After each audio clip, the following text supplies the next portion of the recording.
네, 백분 토론입니다. 먼저 오늘 함께해 주실 네 분의 토론자부터 소개해 드리겠습니다. 정규재 한국경제신문 논선실장 나오셨습니다. 네, 반갑습니다. 예, 자유기업원 원장 시절에는 래퍼로도 활동하신 아주 이색 경력이 있으십니다. 김정호 연세대 경제대학원 교수 모셨습니다. 네, 안녕하십니까. 맞은편에는 김남근 참여연대 집행위원회 부위원장 나오셨습니다. 네, 안녕하십니까. 저희 백분 토론에는 처음 모셨습니다. 김병권 새로운 사회를 여는 연구원 부원장 나오셨습니다. 안녕하세요.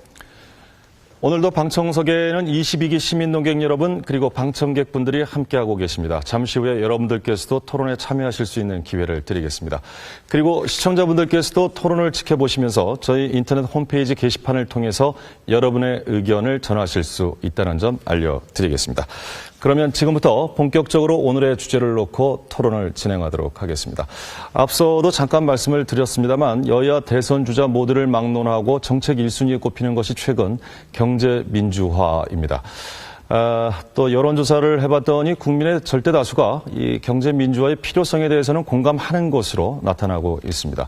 반면에 만약에 총선과 대선이 올해 없었더라면 이 경제 민주화가 이렇게 화두가 될 수 있었을까라는 비판적인 시각도 있습니다. 물론 이 경제 민주화라는 용어 자체에 대해서 회의를 갖고 있는 분들도 계시고 그 정의에 대해서도 입장 차이에 따라서 상당한 시각 차이가 있는 것은 사실입니다만 그 논의는 잠시 뒤로 미루기로 하고 왜 하필 이 시점에서 경제 민주화가 이렇게 경쟁적으로 쏟아져 나오고 있는지 경제 민주화에 대해서 어떻게 보고 계신지부터 짚고 토론을 진행하도록 하겠습니다. 먼저 정규재 실장께 드리겠습니다.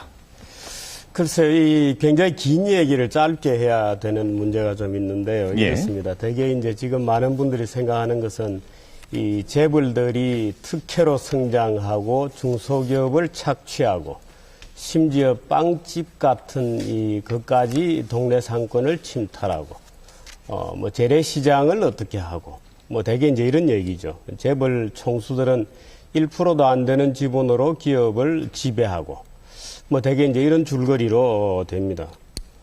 그래서 중소기업을 착취한다. 뭐 횡령배임을 저질러도 뭐 실형을 살지 않는다. 대개 이제 이런 여러 가지 비판 논점들을 가지고 있습니다. 그런데 이들 중에 상당히 많은 부분이 잘못된 사실에 기초한 오해이거나 또는 과다하게 생각하는 것들이 굉장히 많아서 지금 그 질문하신 특히 이제 사실은 정치가 선거를 거칠 때마다 사회 개혁이 되고 법조 개혁이 되고 정치가 개혁이 돼야 되는데 이 실제로 그것을 개혁해야 될 주체들이 사실은 대부분이 국회의원들이에요. 그 국회의원들이 선거를 앞두고 뭔가 정치인들이 내놓을 게 없으니까 이제 그동안에 이 재벌을 마녀 삼아서 이제 모든 책임을 물리는 거죠. 근데 사실은 인생은 고단한 것입니다. 근데 우리가 살아가는 인생의 아주 고단함, 중소기업의 고단한 거, 이런 걸 전부 지금 이제 재벌이 책임인 것처럼 만들어서, 재벌을 마녀로 만들고 드디어 사냥을 시작하는 과정에 들었었죠. 제가 한마디만 말씀을 더 드리면, 예를 들어서 그제 새누리당에서 그 재벌 총수들에 대해서 배임 횡령죄는 집행유예를 받지 못하도록 형량을 대폭 올렸습니다. 특별사면도 해주지 마라.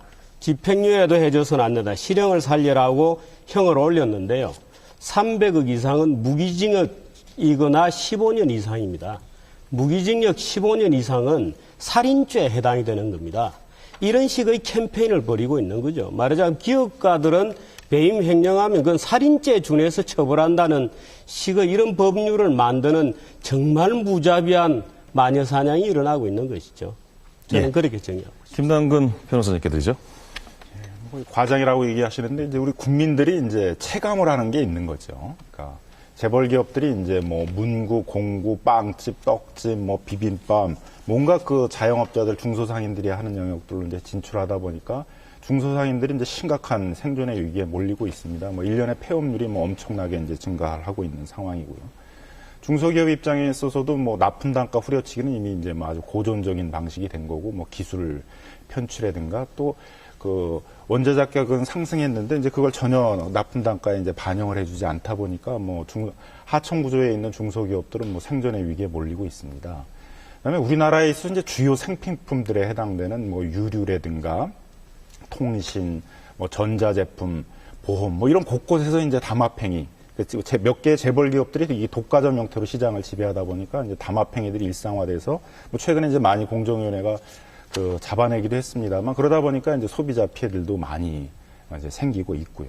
근로자들의 경우에 있어서도 뭐 재벌 기업들이 이렇게 많은 이익을 얻었다고 그러지만은 실제 있어서는 뭐 대부분 사내 하청이라든가 이런 비정규직 형태가 되다 보니까 예. 근로자들 중에서도 그 최저 생계비도 못 버는 근로 빈곤층이 뭐 400만이 된다라든가 이렇게 되다 보니까 이제 우리 사회 곳곳에서 이제 아우성이 이제 있는 거죠. 그래서 경제가 성장하더라도 결국은 우리 사회에 있는 이제 많은 각계각층에 있어서는 이제 생존의 위기에 몰리는 이제 이 문제를 이제 하는 것이고요. 이렇게 되는 거를 보면은 이제 이명박 정부가 대기업들을 적극적으로 밀어주면은 이제 전체적으로 경장이 성장을 해서 그 낙수 효과에 의해서 뭐 중소기업도 근로자들도 이제 다 성장할 수 있다라고 이제 얘기를 했는데 그래서 이제 뭐 고환율 정책도 이제 의도적으로 적극적으로 썼고 뭐 감세 정책도 썼고 또 사법부에서도 또 이제 그런 분위기 때문에 재벌 총수들 오게 되면 뭐 대부분 집행유예 같은 관대한 처분을 해줬고 그랬는데 결국 그 결과로 나타난 게 우리 사회에서 이렇게 양극화가 극심해지고 우리 사회에 있어서의 서민 대중들의 이제 삶들이 어려워지니까 결국은 이제 우리 경제 측면에 있어서는 이제 민주화는 굉장히 후퇴한 거 아닌가. 이걸 극복하지 못한다면 이제 우리 사회가 더 나가기 어렵게 되는 거 아닌가라는 이제 국민들의 체감하는 게 있으니까 이런 얘기가 나옵니다. 그러니까 문제로 인식하는 거하고요. 전 실장님께 먼저 드리죠. 문제로 인식하는 거하고 그 문제의 원인을 어디에다가 말하자면 마녀를 하나 만들어서 몰아붙이는 거하고는 전혀 다른 얘기죠. 예를 들어서 기업들 경영하기 굉장히 어렵습니다. 그것은 재벌들은 돈 많이 번다 그러지만 돈 버는 재벌 지금 2개밖에 없죠. 잘 아실 겁니다. 삼성하고 현대차 외에는 다른 재벌 지금 거의 뭐 올 들어서는 아주 엉망입니다. 그런데 삼성전자 때문에 현대차 때문에 무슨 골목 상권이 망하는 것도 아니고 무슨 뭐 프랜차이즈 때문에 동네 빵집이 망하는 것은 아니죠. 동네 빵집이 없어지는 이유들이 다 있습니다. 왜? 동네 빵집 안 하고 프랜차이즈라고 하면 하루에 잠을 3시간 더 잘 수 있거든요. 다른 이유가 다 있습니다. 우리가 경제생활하는 복잡한 여러 가지 고통들을 전부 하나의 원인에 재벌의 문제에 던져가지고 예를 들어서 해법을 찾는다 그러면 예를 들어서 보세요. 삼성전자 돈 많이 벌죠. 근데 해외에서 85% 봅니다. 현대중공업 많이 벌었어요. 해외에서 90% 봅니다. 만일에 90% 안 가지고 오면 경제력 집중도 없죠. 우리가 경제력 집중이라고 얘기할 때 굉장히 재벌이 컸다. 이 경제력 집중이다. 그런데 만일에 오케이 밖에서 본 거 가지고 오지 마라. 국내에서 본 것만 가지고 카운트하지. 이러면 경제력 집중될 리가 없죠.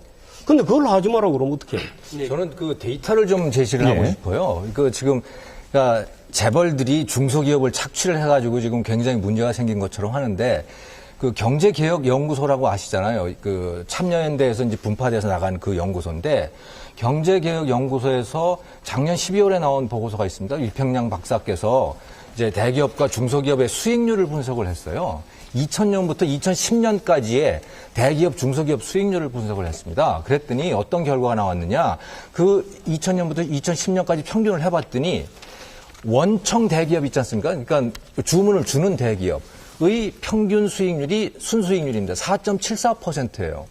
그런데 그 대기업으로부터 하도급을 받아가지고 이제 납품을 하는 그러니까 하도급 중소기업들이죠. 그 중소기업들의 순수익률이 4.65%예요. 그러니까 거의 비슷한 겁니다. 두 개가. 지금 그 주문을 주는 데나 아니면 그 하도급 받아가지고 하는 데나. 물론 그렇게 그 하도급 기업 중에서는 납품 단가 후려치기를 당하는 데도 있고 분명히 그럴 거예요. 하지만 그게 전체가 다 아니라는 거죠. 근데 하도급 관계가 아닌 중소기업들은 보니까 2.4%예요. 그러니까 하도급 관계에 있는 그런 중소기업들은 굉장히 수익률이 높고 거의 비슷하더라라는 거죠. 그런데 왜 이런 착시 효과가 생기느냐? 왜 국민들은 그런 숫자를 모르느냐? 정 실장님 말씀하셨듯이 현대자동차하고 삼성전자의 그것도 세트 부분이 지금 돈을 굉장히 많이 벌고 있기 때문입니다. 그래서 왜 세트 부분이라는 게 뭐냐면 다 조립을 해가지고 휴대전화를 만들어서 파는데, 또는 TV를 만들어 파는데 이런 데거든요. 그럼 세트 부분이 아니면 무슨 부분이 있느냐? 그럼 부품이 있는 거예요. 삼성전자 안에서도 삼성 계열 그룹 계열사들 중에서도 부품 만들어 파는 데는요, 소위 성과급이라고 하는 것도 거의 못 받는 상태입니다. 그건 다른 중소기업들하고 거의 비슷하다는 거죠. 왜? 전 세계적으로 경기가 지금 그런 상태다라는 거예요. 그러니까 특별히 뭐 대기업들이 중소기업을 착취해서 뭘 어떻게 된다, 뭐 이런 거는 저는 틀리다고 봐요. 그럼에도 불구하고 지금 이런 국민들이 이 오해를 하시는 이유는 국민들이 이 정권에 대해서 굉장히 기대를 많이 하셨던 거죠. 747이라고 하는 걸 가지고 처음에 딱 시작을 해서 야, 이제 이 정권 안에서는 그래도 먹는 건 걱정 없겠다라고 했는데 전 세계적으로 불황이 돼버린 겁니다. 서브프라임 사태라고 하는 것도 있고 지금 유럽 재정 위기도 있고 그냥 수출해서 먹고 사는 나라가 뭐 잘 될 수 있겠습니까? 그러니까 기본적으로 생활 수준이 어려운데 그중에 현대차하고 삼성전자의 이 세트 부분이 돈을 잘 버는 거예요. 거기에서 착시 효과가 생기는 거죠. 지금 그 김남근 변호사님의 그 모두 발언에 대해서 두 분이 좀 반론을 좀 제기해 주셨거든요. 혹시 있으시면 반론 듣고 김병건 박사님께 드리겠습니다. 예. 우리 국민들이 모두 체감하고 있는 것들을 또 착시 효과라고 얘기를 하시니까 이게 이제 사실관계부터의 좀 파악이 좀 다른 것 같은데요. 예를 들면 2000년도부터 2009년 사이에 이제 삼성전자가 올린 평균 수익률이 한 13% 정도 됩니다. 근데 1차 하청업체는 이제 내려가면 한 6% 정도가 돼요. 2, 3차로 내려가면 또 그거의 반의 반 이렇게 되고 있습니다. 그래서 뭐 통계 수치에 있어서도 하청업체들이 이제 거의 이렇게 수익들을 못 올리고 있다. 삼성전자라는 그나마 굉장히 우리나라에서 최고의 수익을 많이 올리고 있는 업체, 하청 업체들도 이제 이런 어려움들을 많이 겪는 거고요. 뭐 제가 이제 뭐 변호사이니까 많은 법률 상담을 하고 중소기업 법률 상담을 많이 하는데 뭐 납품 단가 후려치기를 합니다. 1년마다 제가 어디 가서 방송에 이런 토론을 했더니 제 의뢰인이 찾아가지고 변호사님 1년마다 후려치기 하는 게 아니라 분기마다 후려치기를 합니다. 요즘 이렇게 얘기를 해요. 그래서 많은 사람들이 다 겪고 있는 저는 문제라고 이제 생각을 하고요. 예. 담합 문제에 있어서도 담합 문제가 한두 개 걸린 게 아니죠. 보험 담합 걸려가지고 그거 담합 집단 소송하고 있고 통신기기 문제 소송하고 있고 뭐 금융 문제에서도 근저당권 다 그 소송하고 있고 전자제품 소송하고 있고 뭐 우리 사회에서 굉장히 그런 그 우리 국민들이 향유해야 될 그런 생필품 시장이 재벌들에서 독과점 경쟁 체제로 되다 보니까 담합이 일상화돼서 소비자들의 피해가 많이 늘어나고 있는 겁니다. 그래서 그런 소송들도 빈발해지고 있는 상황이고요. 그다음에 이제 재벌 개혁 문제하고 경제 민주화의 문제는 같은 건 아니죠. 그렇지만 경제 민주화 문제를 해결하는 데 있어서 핵심적인 문제가 이제 재벌 개혁의 문제라는 것입니다.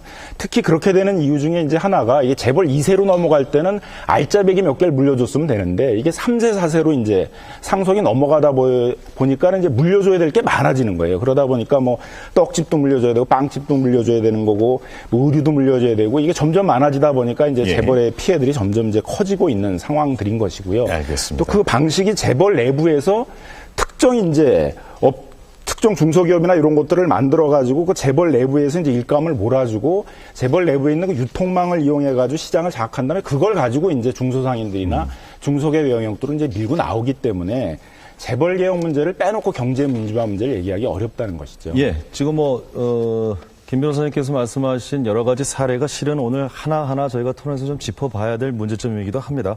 김병건 박사님께 드리겠습니다. 예, 아까 정 실장님께서, 마녀 사냥, 이제, 또는 이 살인죄보다 더 무거운 죄를 경제인들한테, 고생하시는 경제인들한테 이제, 지우는 거 아니냐, 이제 이런 표현 하셨는데, 그거는 일단 좀 사실관계하고 좀 다른 것 같아요. 이제 최근에 그저 새누리당에서 내놓은 건 아니요. 제가 이제 말씀드리고 싶은 거는 이런 거거든요. 무기징역이나 15년 이상입니다. 예, 아마 기억하실 겁니다. 2009년도에 버나드 메이도프라고 이 금융사기로 걸린 친구 있지 않습니까? 친구라기보다 70이 넘은 노인네입니다. 이분한테 미국이 법원에서 때린 형량이 150년입니다, 무려. 70 넘은 노인네한테 이분이 무슨 이 살인죄를 저지른 것도 아니고 폭행을 저지른 것도 아니고 경제범죄를 했는데 150년을 때렸죠. 한 15년, 10년 전쯤 되죠. 10년 전쯤에 미국의 거대 에너지 기업인 엔론이 회계 부정을 했던 사건이 한때 떠들썩했던 적이 있죠. 거기 전 CEO가 형량을 24년 받았습니다. 그리고 형사 알고 있죠. 근데 우리나라는 1990년대부터 10대 재벌, 이른바 이제 10대 재벌에 포함된다고 하는 이 총수분들의 한 7분가량이 대략 한 22년 정도의 형량을 받은 거로 알고 있습니다. 근데 한 분도 실형을 살았던 적이 없으면 전부 집행유예로 나왔죠. 이런 부분들에 대한 걸 개선하고자, 이제 되게 늦은 것이죠. 이거는 늦은 것인데, 이제라도 개선하고자, 그런, 이 형량을 공정하게, 엄정하게 하자는 게 이제 민주통합당뿐만 아니라 여당의 새누리당까지 나온 거라고 보고요. 또 하나, 이제 짚어둘 필요가 있다고 생각하는 거는 마치 최근에 재벌 개혁이나 경제 민주화가 올 초에 좀 얘기가 됐던 재벌 2, 3세들의 빵집 얘기, 떡볶이 가게 이런 것들 때문에 정치인들이 뭐 거기에 좀 편승을 해서 대선 총선이 있으니까 이제 얘기가 된 거로 알고 있는데 어떤 측면에서 보면 사실은 이 최근의 경제민주화나 재벌개혁에 처음 화두를 던진 사람은 이명박 대통령이라고 할 수가 있습니다, 사실은. 2009년도에 이명박 대통령이 그 전까지의 어떤 친기업 정책 뭐 이런 거 얘기하다가 공정사회 얘기하고 동반성장 얘기를 꺼낸 분도 바로 이명박 대통령이고 그런 얘기를 왜 꺼냈겠습니까? 그 대기업이 자기 몫을 가져가고 중소기업도 상인들도 서민들도 자기 몫을 가지고 가는데 새삼스럽게 이명박 대통령이 그게 전공도 아닌데 왜 공정사회를 얘기하고 왜 동반성장을 얘기했습니까? 동반성장이 안 된다고 하는 거죠. 예. 대기업을 위에 주고 대기업한테 규제 완화해주고 세금 낮춰주면 그게 낙수 효과가 작동이 돼서 중소기업도 어느 정도 결과가 나오고 서민들이나 상인들도 함께 먹고 살 거라고 생각을 했는데 본인이 생각했던 그게 안 되니까 방향을 바꿔서 동반성장을 얘기를 하게 됐던 거고 그 자발적으로 동반성장을 했으면 좋겠는데 그게 안 되니까 최근에 경제민주화라는 화두로 다시 크게 번진 것이죠. 이게 어느 날 갑자기 나온 것은 아니에요. 이명박 대통령도 그런 면에서는 경제 원리를 잘 몰랐다고 생각을 하는데요. 그 낙수 효과니 이런 거라고 하더라도 그게 그러니까 예를 들어 재벌들이 5천만 국민 모두를 다 잘 살게 만드는 건 불가능한 일입니다. 30대 재벌을 한번 생각을 해보시죠. 30대 재벌에서 고용하고 있는 그 임직원 숫자가 106만 명입니다. 106만 명을 고용을 하고 있고 아마 협력업체들하고 뭐 이렇게 다 따져보면 아마도 한 200만 명 정도가 그 낙수 효과를 받는 사람들일 거예요. 근데 그분들 이제 3인 가족이라고 보면 한 600만 내지 700만 정도라고 봐야겠죠.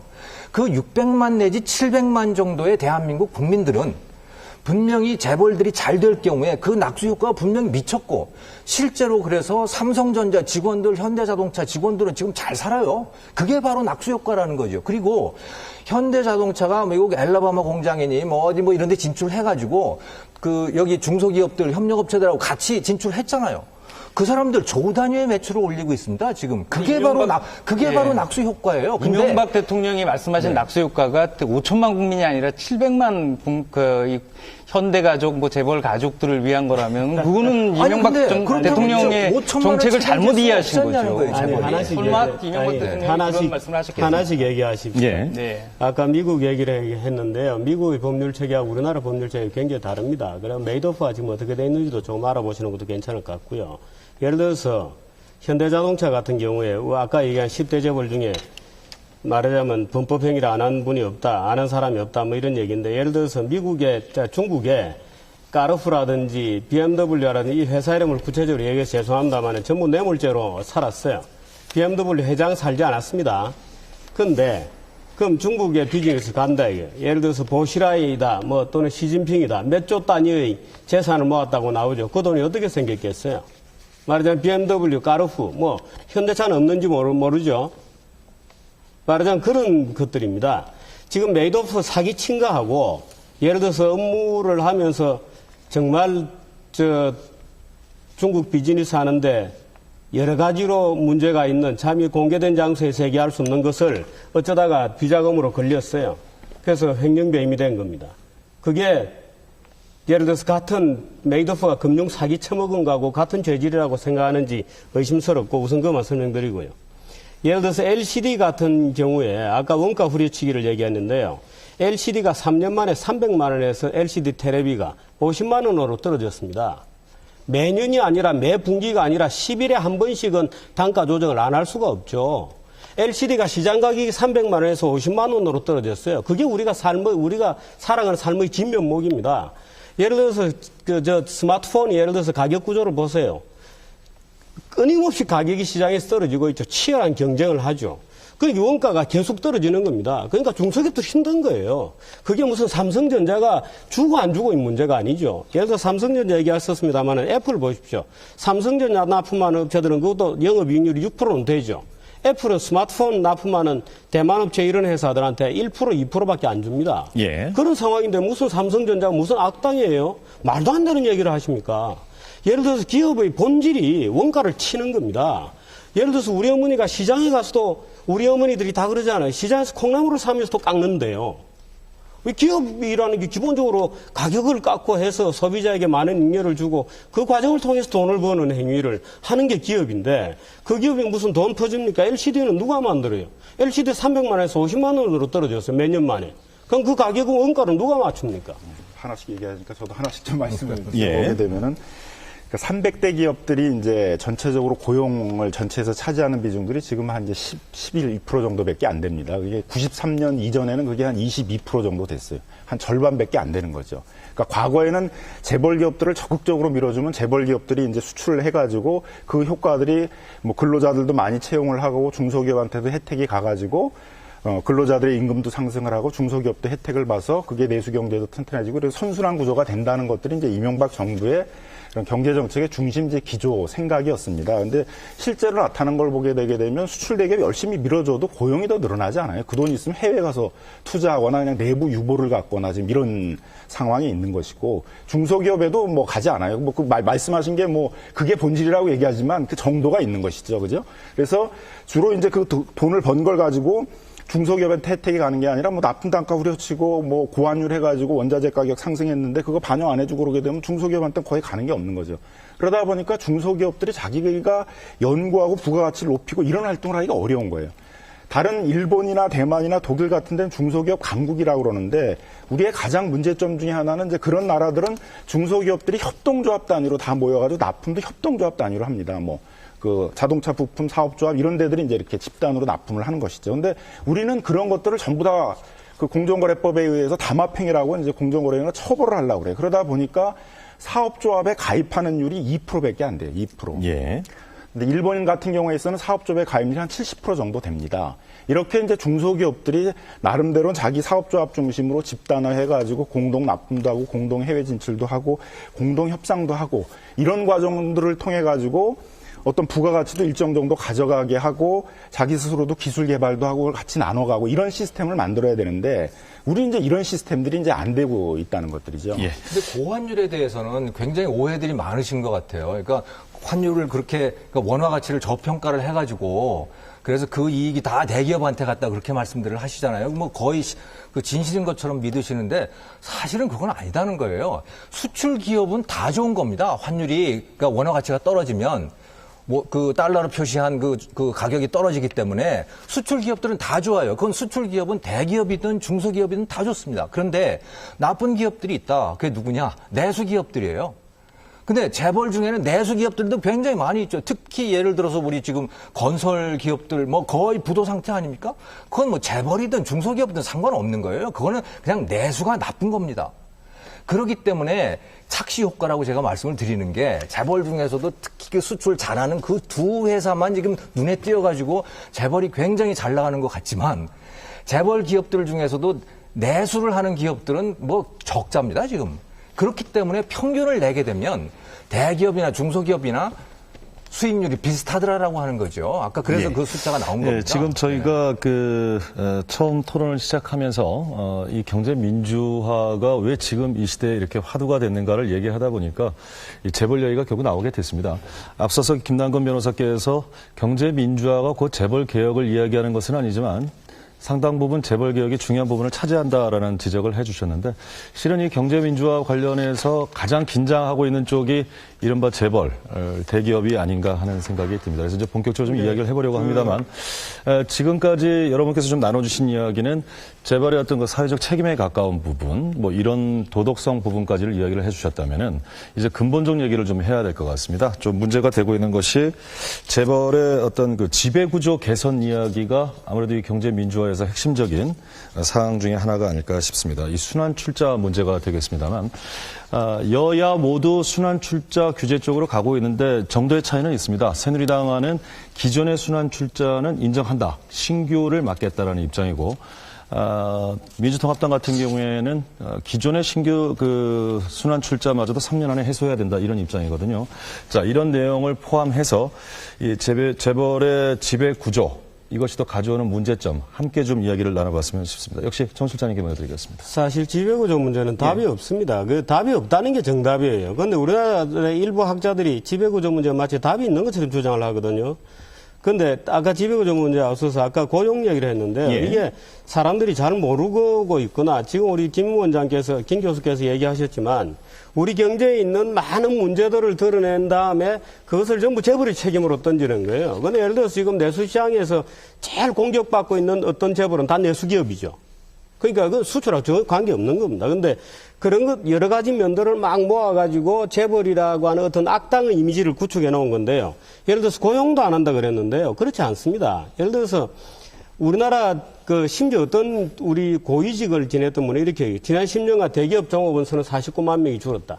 중소기업 고용이 347만 명이 늘었다. 대기업 고용하는데 이렇게 얘기하거든요. 이게 새빨간 거짓말입니다. 왜 거짓말인 줄 아세요? 대기업 안에도 예를 들어서 삼성그룹 안에도 예를 들어서 20몇 개가 중소기업이에요. 대기업 재벌그룹 안이라고 해서 다 대기업만 있는 건 아니거든요. 지금 얘기하는 순환출자, 출자 규제 풀었더니 계열사가 굉장히 늘어났다. 늘어난 계열사들 전부 중소기업이에요. 거기서 고용이 굉장히 일어난 겁니다. 매년 5.5%씩 고용이 늘었어요. 우리나라 전체 취업률은 1.1%씩 늘었습니다. 재벌의 취업률은 5.5%씩 늘은 겁니다. 그러니까 통계를 놓고 보니까 전부 중소기업이 고용한 거지 대기업이 고용한 게 없다는 거예요. 당연하죠. 왜? 삼성그룹에 있는 중소기업이 고용하고 출자, 순환 출자 예를 들어서 출자 규제 받던 거 해제되어서 계열사들이 굉장히 많이 생겼죠. 현대그룹에도 계열사 중소기업이 10몇 개인가 있어요. 19개인가? 그런 것들이 생기면서 또 고용하고 해서 늘어난 것이 약 40만 명 늘어났습니다. 10년 동안. 그래 지금 100만 명대 이런 거예요. 10대 재벌만 하더라도. 예. 그래서 그 고용이 안 늘어나는데 이런 정말 웃기는 통계를 잘못 읽었기 때문에 그런 거고 지금 순환 출자다 예를 들어서 재벌의 지배구조가 무슨 한동안 이랬잖아요. 온화 경영 무조건 나쁘다. 이렇게 해서 또 굉장히 챔피언을 벌였잖아요. 온화들은 근데 지금 막상 보니까 이제는 그런 얘기 요즘 잘 안 해요. 왜? 미국에 문제가 생긴 기업들은 모조리 전문 경영인 경영기업에서 지금 문제가 터지거든요. 그러니까 이제 그거 보니까 온화 경영이 나쁘다는 얘기도 이제 못 하는 거예요. 그러면서 이제 찾아낸 게 순환 출자 이런 거로 가공자본을 만들어낸다 이렇게 얘기하는데 우리나라 지금 재벌들의 순환 출자가 생긴 것은 전부 오히려 정부의 인위적인 구조조정 과정에서 예를 들어서 삼성그룹이 중앙일보를 떼내면서 만들어졌다든지 그래서 순환 출자가 사후적으로 만들어진 것이지 무슨 가공자본을 만들어내기 위해서 순환 출자가 만들어진 것도 아니고 또 순환 출자가 우리나라에만 있는 것도 아니고 예를 들어서 도요타 같은 것도 다 순환 출자하고 있죠. 예. 그건 미국에도 흔히 많이 있는 거고 미국에는 피라미드 형식 지배구조들이 꽤 상당히 있죠. 온화경영 미국의 S&P 500대 기업의 약 40% 가까이가 온화기업들입니다. 다 온화들이죠. 월마트 이런 거 온화들이죠. 예를 들어서 우리가 아는 루이비통 이런 거 다 온화기업들입니다. 까르프 온화기업이고 베텔스만 온화기업이고 BMW도 온화기업입니다. 도요타도 온화기업으로 돌아갔죠. 그래서 지배구조 문제는 답이 없는 겁니다. 그런데 일부 관념적인 말하자면 탁상공론을 좋아하는 어떤 지배구조 전문 교수들이 앉아서 마치 재벌은 안 된다. 재벌이 왜 부의 상속을 하냐. 온화 경영은 안 된다. 전문 경영인 경영 체제로 돌아가야 된다. 이렇게 주장을 하면서 마치 전문 경영인은 굉장히 경영의 전문적인 지식을 가지고 있고 온화는 황제 경영이나 하는 듯이 이미지를 네. 만들어낸 거죠. 굉장히 좀 작은 걸 가지고 굉장히 일반화하시는 좀 그런 측면이 있는 것 같은데 삼성그룹 중소기업에서 고용하고 있는 그 고용 인원이 얼마나 되겠습니까? 삼성그룹에서 대부분 고용하고 있는 건 삼성그룹 내에서의 대기업들을 이제 고용이 말씀하시는 40만 거고 명이 늘어난 겁니다. 다 대기업들에서 고용하는 형태들이 정규직을 고용한 게 아니라 사내하청이라든가 이런 방식들을 통해 가지고 다 비정규직을 고용하고 이렇게 했다는 것들은 다 우리 사회가 체감하고 있는 문제입니다. 근데 재벌 기업들이 그렇게 정규직들을 대규모로 고용했다. 그런 것들은 다 우리 국민들이 체감하는 좀 문제라고 생각을 하고요. 그다음에 이제 지배구조 문제에 있어서는 다 이제 세계적으로 우리나라 재벌과 같은 기업 집단이 이제 기업 집단을 규율하는 그런 법 체계들이 다 있습니다. 그런데 대부분의 법 체계들의 형태를 보게 되면 이제 지주회사 체계예요. 우리처럼 이렇게 막 순환 출자를 해가지고 적은 자본으로 이제 가공 의결권을 만들어서 이제 이렇게 적은 자본으로 지배하는 이런 시스템들은 이제 거의 없습니다. 우리나라에서도 대부분 다 이제 지주회사 체계로 이제 많이 가고 있고 현대자동차나 현대중공업이나 이제 이런 몇몇 그룹들이 이제 아직 이런 순환 출자 방식들로 이제 삼성도 마찬가지로 상당 부분을 그렇게 하고 있습니다만 그런 방식으로 나오고 있는 것이어서 이건 세계적인 추세에도 맞춰서라도 이런 그 순환 출자 방식들은 이제 점점 없애 나가야 되는 것들이 이제 맞는 것이고요.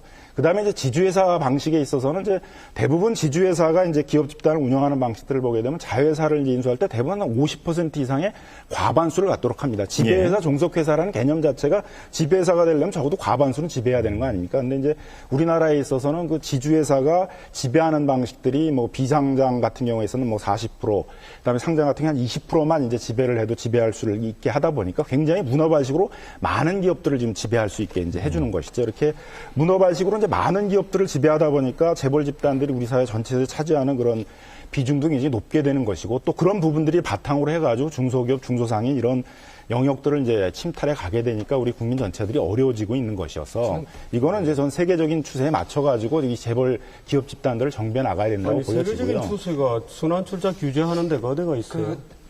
예, 뭐 순환 출자가 됐든 뭐 순환 다른 출자 규제하는 세계적인 추세가 어디가 예, 있어요? 무슨 일단 학문적인 김병호 박사님 좀 말씀 듣죠. 논리라든지 그게 무슨 학문적인 관심 때문에 최근에 다시 문제가 된 건 아니라고 생각하고 올라요. 그러니까 문제가 발생했으면 그게 어떤 배경을 가지고 사람들이 요구하는지를 서로 이렇게 공감을 해야 된다고 보는데 그 데이터를 하나 말씀드리면 작년 1년이죠. 작년 1년 동안 어쨌든 이 재벌 계열사가 한 279개 정도 늘어났다고 해요. 그러니까 그 토요일 날 일요일 날 빼놓고 거의 매일 한 개씩 늘어난 셈이 된 거거든요. 이런 얘기들 이렇게 되다 보니까 이 재벌 계열사 안에 이제 뭐 빵집도 있다고 그러고 뭐 이 자동차 수입 도매상도 있다고 그러고 여기까지 오고 그게 국민들이 이제 불편하게 느끼는 상황까지 온 거죠. 그러니까 이게 왜 이렇게 된 거냐? 그러니까 갑자기 사실은 뭐 삼성그룹만 하더라도 이 이명박 정부 이전 정부인 참여정부 시작할 때 계열사가 63개였습니다. 근데 참여정부 끝날 때 59개였죠. 근데 지금 81개로 늘어났습니다. 왜 이렇게 된 거냐? 이제 이런 것들을 따지기 위해서 그런 거죠. 이게 순환 출자를 규제하면 되는 건지, 출자 총액을 제한하면 되는 건지, 어떤 방법이든지 뭔가 조치가 있지 않으면 이게 더 늘어날 거 아니냐 이런 거기 때문에 순환 출자를 할 거냐 아니면 출자 총액 제한제를 할 거냐 뭘 할 거냐 대안을 얘기를 해야지 그냥 내버려둬야 된다 상관없는 거다 이렇게 얘기하면 안 돼요. 반론을 일단 김종원 교수께 드리겠습니다. 기업하는 사람들 만나서 얘기를 들어보면 굉장히 혼란스러워해요. 도대체 어떻게 하라는 거냐. 예를 들어서 지금 순환 출자 끊자 그러잖아요. 원래 순환 출자가 만들어진 이유는 순환 출자가 그러니까 지주회사 제도가 허용이 됐었더라면 순환 출자 지금보다 훨씬 줄었을 겁니다. 왜? 같은 계열사를 두더라도 깨끗하게 그 지주회사 체제로 가면 되니까요. 그런데 지주회사 금지해 놨었잖아요. 원래부터 지주회사는 아니 그거 금지돼 있었어요. 15년 됐습니다. 이미 지주회사 풀지가. 자, 그런데 그죠? 이미 재벌은 그 대기업들은 그 이전에 형성이 돼 있었단 말이죠. 그러니까 지주회사 체제가 없는 상태에서 그게 금지된 상태에서 그러면 기회를 유지하려면 어떻게 하느냐 경영권을 그거는 뭐 그런 식으로 얽어놓을 수밖에 없는 거 아니겠어요? 그래서 15년 동안 뭐 LG그룹도 지주회사로 전환됐고 그죠? SK그룹도 전환됐습니다. 예, 남은 게 몇 개 있는 거죠. 자, 그 또 하나 제가 말씀을 드리면 이 헷갈리는 부분이 옛날에는 말이죠 주식 소유 분산하자고 그랬어요. 그래가지고 그 재벌 오너들이 그 설립자들이 자기 지분을 굉장히 많이 갖고 있었잖아요. 그걸 정부에서 나서가지고요, 70년대부터 억지로 싼 값에 그 주식 공개 모집해가지고 공모주 다 팔았잖아요. 국민주, 공모주 해가지고. 그거 아마 다 기억할 겁니다. 그거 받으신 국민들도 굉장히 많으시거든요. 그러니까 정부에서 강제로 주먹 다짐을 해가지고 야 지분 줄여 계속 지분을 줄였던 거예요. 그래가지고 지분이 1% 5% 이렇게까지 낮아진 겁니다. 원래는 40% 50%짜리를. 그런데 그게 지금 낮아졌더니 그럼 어떻게 되냐. 야 지분 그것도 1% 5% 가지고 어떻게 99%를 그러면 지배를 하냐. 이렇게 돼버린 거 아니겠어요. 그러니까 기업하는 사람들의 입장에서는 야 도대체 이걸 어떻게 해야 되는 거지. 이번에 이렇게 가면 다음엔 또 안 바뀔까.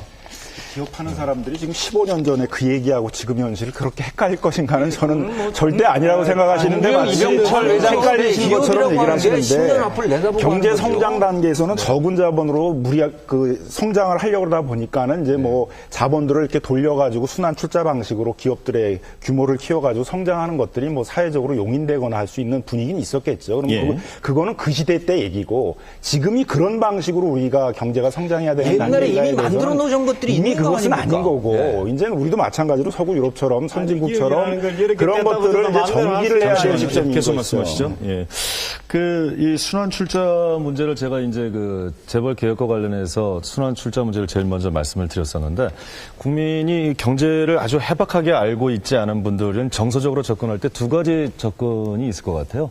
그동안 우리 기업들이 어려운 환경 속에서도 글로벌 기업, 최고 기업으로 성장을 하고 발빠른 대응이라든가 어떤 판단을 내리는 데 있어서는 이런 재벌의 지배적 구조가 역할을 했다. 그런데 이 순환 출조를 맡게 되면은 대기업의 발목을 잡게 되는 것 아니냐라는 그런 시각도 있고요. 또 앞서서 여러 가지 논의를 해주셨습니다만 미미한 지분으로 이렇게 방대한 회사의 막강한 지배력을 발휘하는 것은 불합리한 측면이 있다. 마치 제왕처럼 군림하고 있는 듯하다라는 비판도 있습니다.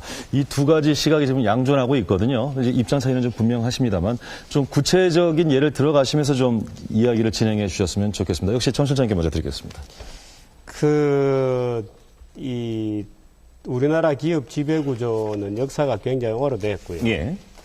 또 처음에 지금 이제 일부 정치권에서 민주당이 제안하고 있는 게 이제 말하자면 재벌세, 배당세, 출자세 이런 거를 매겨서 기업들이 소위 문어발 확장이죠.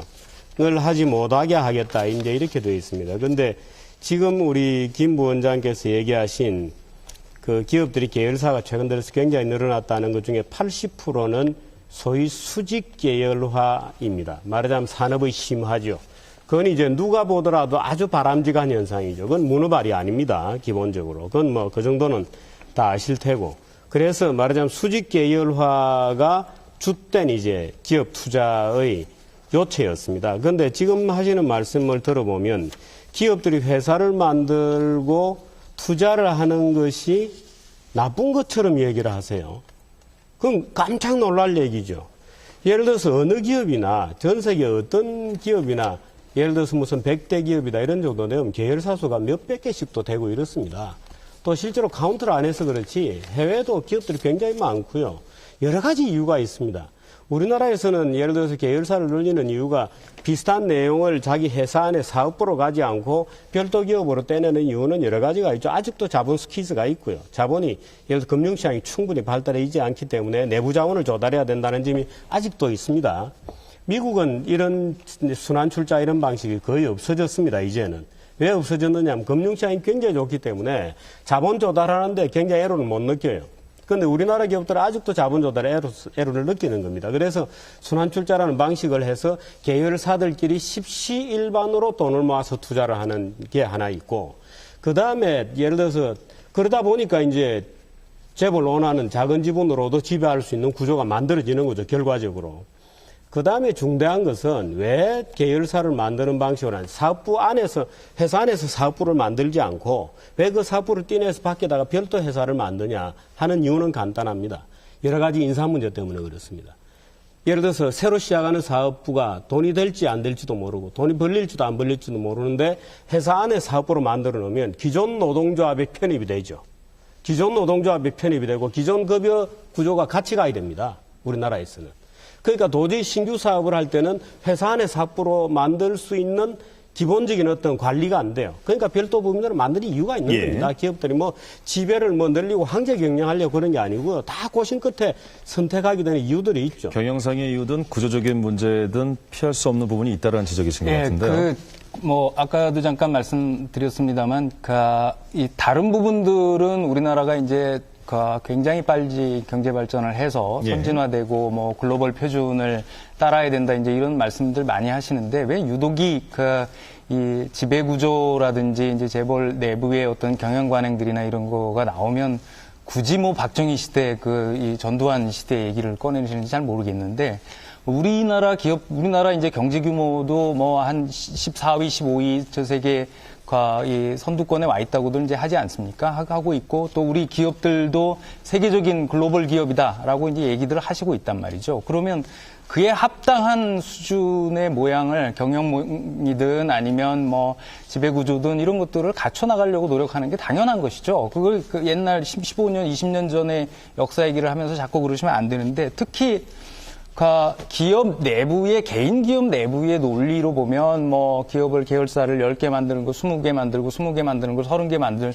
수가 있는데 그게 재벌기 밖에 있는 경제 주체들, 중소기업들이 이 생존할 수 있는 생존터까지 잠식해 나가면 이 때문에 지금 문제를 삼는 것이거든요. 예를 들어서 그냥 아까 이 체계적으로 계열사들이, 재벌 계열사들이 늘어난다고 했는데 한 10년 전에는 대략 재벌 계열사 조사에 의하면 들이 영위하고 있는 업종수가 뭐 제조업 뭐 이렇게 해가지고 한 10개 정도 됐다고 합니다. 근데 최근에 조사를 해보니까 이게 거의 뭐 1.7배, 한 17종류의 업종들을 재벌들이 보통 사업 영역으로 가지고 있다는 얘기인데 이 안에는 틀림없이 우리들이 지금 관심을 두고 있는 뭐 중소기업들이 하는 것이 마땅한 업종들이라든지 뭐 다양한 서비스 업종이나 뭐 거기에 하는 빵집도 있을 거고 떡볶이집도 있을 거고 그럴 거 아닙니까? 이런 데까지 불필요하게 이 업종들을 늘려서 이 재벌 바깥에도 경제 주체들이 많아요. 근데 그런 주체들이 먹고 살 땅을, 이 밥그릇을 챙겨가니까 그걸 재벌 계열사 안으로 자꾸 편입시키면서 독식을 하니까 이 경제력 집중 얘기를 하는 거고 너무 과도하게 이 팽창을 하는 거 아니냐 이런 얘기를 하는 거고 그거를 막으려면 내부적인 통제가 있어야 된다 이런 얘기들을 하는 거죠. 예를 들면 어떤 사람이 술을 먹고 술 주정을 했어요. 어떤 사람이 술 먹고 말하자면 잘못을 저지를 수 있죠. 그럼 모든 자들에게 술을 금지시킬 수는 없는 거죠. 어떤 결혼이 파경에 이르는 경우가 있다고 해서 결혼 제도 자체를 없애라고 할 수 없는 겁니다. 지금 얘기하신 떡볶이 집은 논란이 굉장히 많은데요. 그 떡볶이 집을 만들었던 회사는 식음료 회사예요.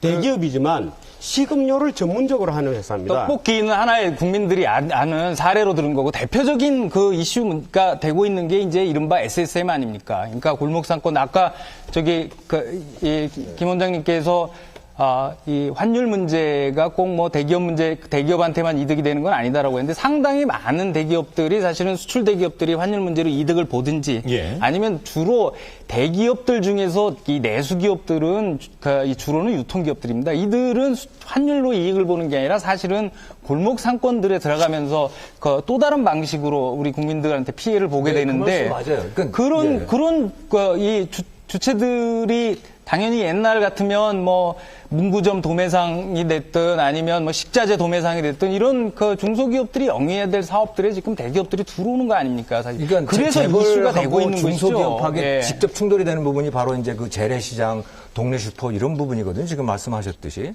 그건 분명히 사실입니다. 그런데 그것도 우리가 일자리라고 하는 다른 큰 관점에서도 볼 필요가 분명히 있어요.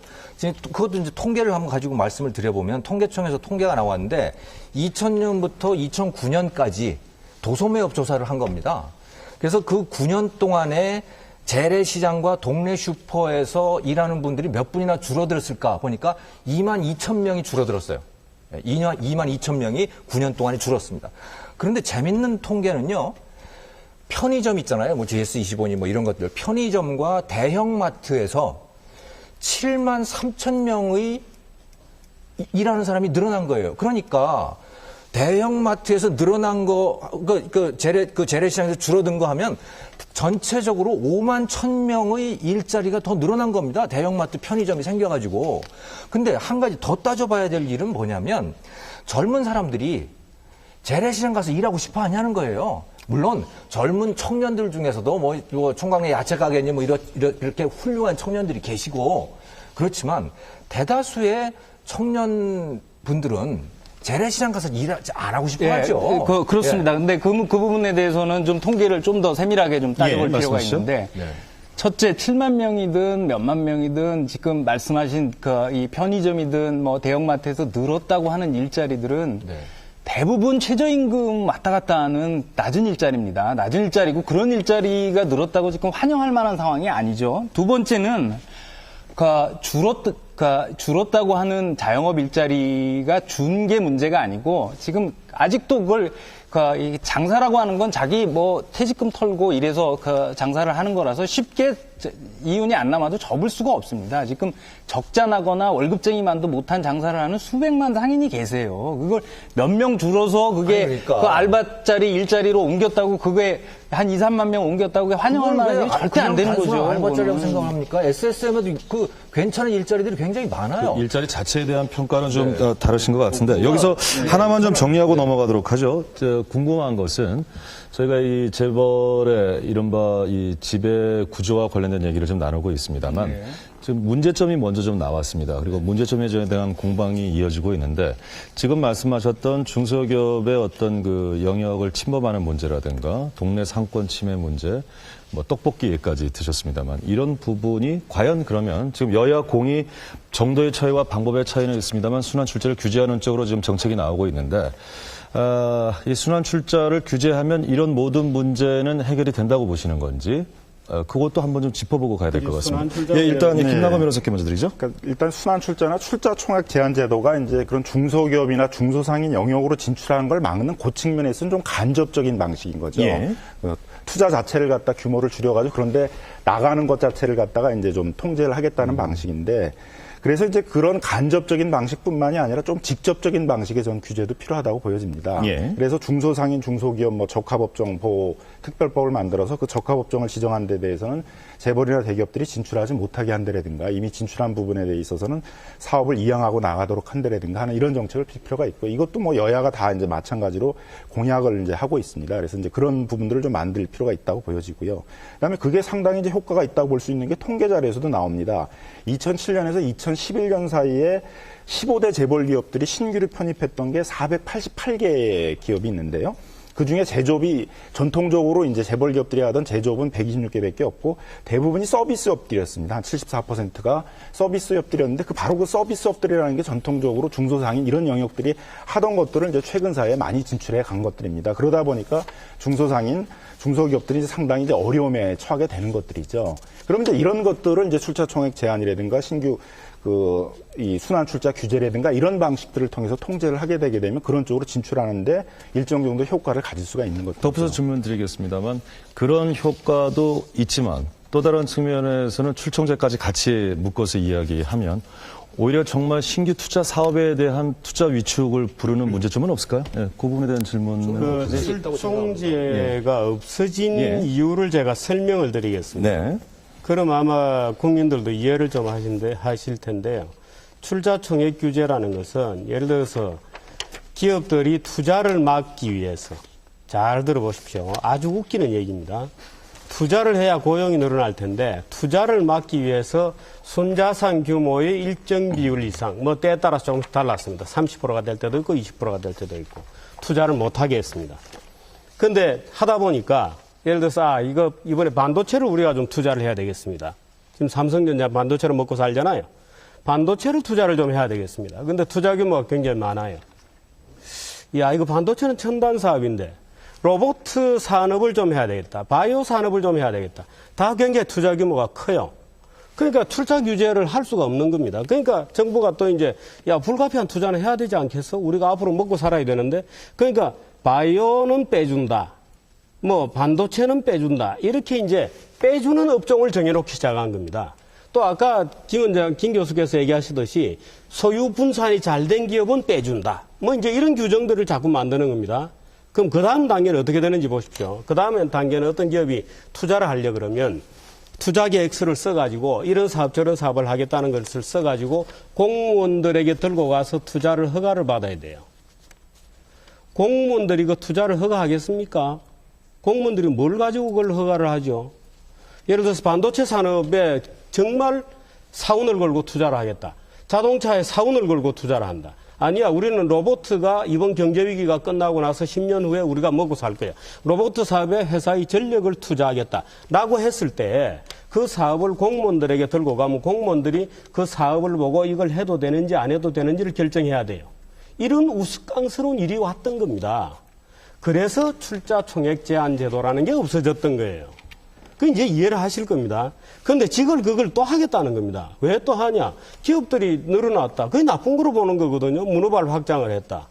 그럼 기업들이 투자를 안 하면 일자리는 어떻게 생기나요? 그나마 대기업이 투자를 해줘야 일자리가 생기고 낙수라도 뭐 그나마 기대할 것이 있죠. 예를 들어서 지금 중소기업의 문제는 대기업 때문에 생기는 것이 아니고 중소기업 구조조정을 그 어떤 정부도 해보지 않았습니다. 예를 들어서 대기업은 아까 지금 15대 재벌이라고 얘기했는데 얘기 잘 하셨어요. 왜? 우리나라에 30대 재벌이었잖아요. 예. 30대 재벌 중에 15개가 그동안 다 망했습니다. 재벌들이 안 망한다고요? 그렇지 않습니다. 30대 재벌 중에 15개가 망해버렸어요. 그 다 구조조정 주인이 다 쫓겨나고 이랬죠. 그런데 중소기업은 거의 구조조정이 되지 않았습니다. 어떤 형태로건 예를 들어서 중소기업이 위기에 닥칠 때마다 계속해서 보증을 늘려준다, 은행 쿼타를 정한다, 총액 대출 한도를 늘려준다는 식으로 해서 중소기업들은 아주 고통 속에 조그만 콩나물 시루 안에 아주 바글바글 모여 사는 겁니다. 그러니까 중소기업 하는 것 자체가 정말 굉장히 고통스러워졌죠. 대기업 때문에 그런 게 아니죠. 말하자면 중소기업 자체가 너무나도 예를 들어서 식당이 몇 개냐, 무슨 자영업이 몇 개나 되냐. 그게 바글바글 모여가지고 아주 박이 터지고 있는 거죠. 근데 인생이 고단한 겁니다. 그 고단한 것을 대기업 때문에 그렇다고 주장을 하면 어떡하냐, 이거. 예. 근데 지금 말씀 중에 이 출자 총액 제한에 대해서는 상당히 좀 비판적 시각으로 좀 접근을 하셨는데요. 뭘 좀 오해하신 것 같은데, 예. 출제 총액 제한제라고 하는 거는 기업들 보고 투자하지 말라는 법이 아니거든요. 그 계열사를 이 자본금에 비해서 과도하게 늘리지 말라는 것이지, 예를 들어서 삼성전자가 반도체 부분에 투자한다? 로봇 부분에 투자한다? 그걸 왜 말리겠습니까? 말리지도 않을 뿐만 아니라. 그 말이 안 되는 짓을 지금 하겠다는 거예요. 그건 계열사에 대한 출자를 새로 계열사를 만들고, 새로 계열사를 인수합병, 하는 걸 과도하게 하지 말라는 것이고, 더더구나, 아니, 옛날, 이 외환위기 때 합니까? 지금, 이 재벌들이 삼성전자나 현대자동차 아니거든요. 지금, 모든 사람들이 다 얘기하는 거는 삼성전자든 현대자동차든 내부에 현금 보유고가 넘쳐나는데도 그걸 투자하지 않아서 걱정을 하는 거지, 돈이 없는데 돈이 없어서 투자를 못 하는데 그거를 더 막겠다? 이렇게 해서 지금 이 투자가 안 되는 거, 이런 게 현실 구조에서는 아니거든요, 사실은.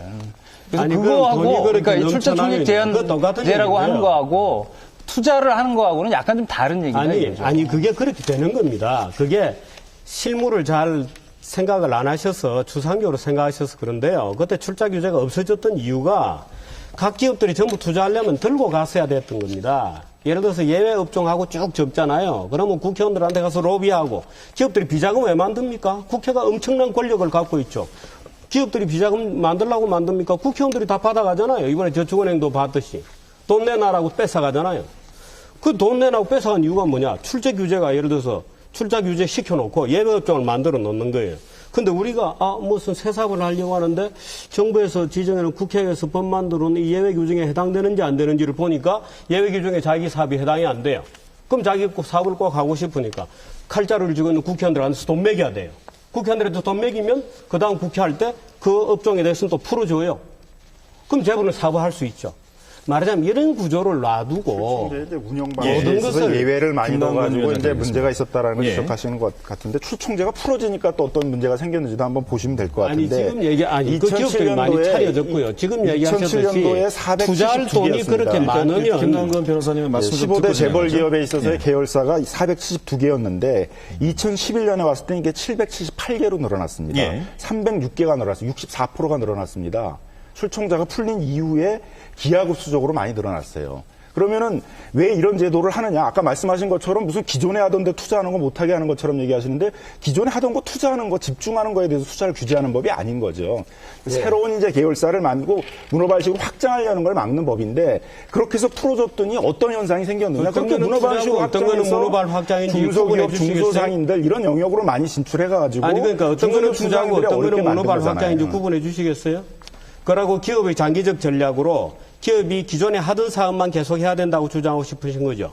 그럼 삼성전자는 지금도 계속해서 100세까지만 하고 있어야 되죠. 새 사업은 못 하는 거죠.